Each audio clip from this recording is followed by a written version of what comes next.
সিরাজগঞ্জের ২৫০ শয্যা জেনারেল হাসপাতাল সহ জেলার সকল উপজেলার হাসপাতালগুলোতে প্রতিদিন হাজার হাজার রোগী চিকিৎসা নেন। অন্যান্য রোগের পাশাপাশি হাসপাতালগুলোতে চিকিৎসা নেন কুকুর, বিড়াল, সাপে কামড়ানো রোগীরাও। সব মিলিয়ে প্রতিদিন জেলায় গড়ে ৩ শতাধিক ভ্যাকসিন প্রয়োজন হলেও গত ৬ মাসে কেবল সদর হাসপাতালে ভ্যাকসিন এসেছে মাত্র ৫০০টি। হঠাৎ করে ভ্যাকসিনের সংকটের কারণে ভোগান্তিতে পড়েছেন চরাঞ্চলের প্রান্তিক দুস্থ রোগীরা। বাধ্য হয়ে বাহির থেকে ভ্যাকসিন কিনে আনতে হচ্ছে রোগীদের। আমরা চাই এখানে জানি ফ্রিতে পাই, আমরা জানি ভ্যাকসিন দিতে পারি। একটা হাওলাত করে নিয়ে আসি, নিয়ে এসে ওষুধ কিনে নিয়ে এসে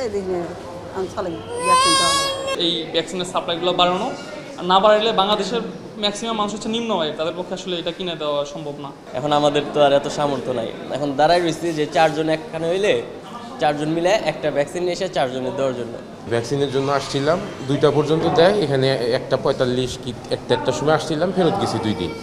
ডাক্তারের কাছে গেছিলাম যে ভ্যাকসিন না দিলে কি হবে বা আশায় বিষয়, বলে যে 2-3 দিন দিলে সমস্যা নেই। স্বাস্থ্যসেবার মান, আপনার চিকিৎসা সেবার মান এটি অবশ্যই আরও বৃদ্ধি করা হোক এবং এই ঘাটতি পূরণ করা হোক। ভ্যাকসিন বিভাগের দায়িত্বরত সিনিয়র নার্স জানান, প্রয়োজন মাফিক ভ্যাকসিন না থাকায় রোগীদের বাহির থেকে কিনে আনতে বলা হচ্ছে। সাপ্লাই শেষ হয়ে গেছে, তখন রোগীদেরকে আমরা লিখে দিতাম, ওই কিনে আনে ওইভাবে আমরা দিয়ে দিই। এখন হাসপাতালের তত্ত্বাবধায়ক জানান, প্রয়োজন মতো ভ্যাকসিনের চাহিদাপত্র ঢাকায় পাঠানো হয়েছে। আমাদের এই অ্যান্টি স্নেক ভেনাম এবং অ্যান্টি র্যাবিস ভ্যাকসিন দুইটারই চাহিদা দেওয়া আছে। নেক্সট ওয়ার্কিং ডেতে গিয়ে নিয়ে আসবে এবং জনগণ অবশ্যই এটা পাবে। স্বাস্থ্য বিভাগের তথ্য মতে জেলায় প্রতি মাসে গড়ে ৯,০০০-এর বেশি রোগী জলাতঙ্ক রোগ সহ বিভিন্ন রোগের ভ্যাকসিন নিয়ে থাকে।